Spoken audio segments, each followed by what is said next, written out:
Ah. Nandito kami sa gilid ng dagat. Sa Wow Sipalay. Ayan po. Wow, Sipalay. Wow Sipalay.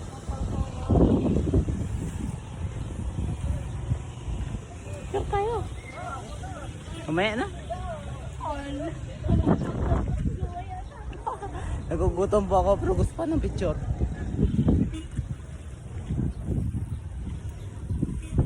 Kakain daw muna sila.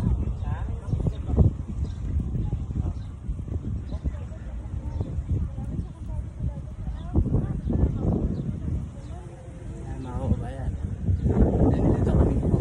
Nakikita ko po yung inaapakan namin. Hindi po yan lupa. Buhangin po yan mga kababayan. Dahil nandito kami sa gilid ng dagat.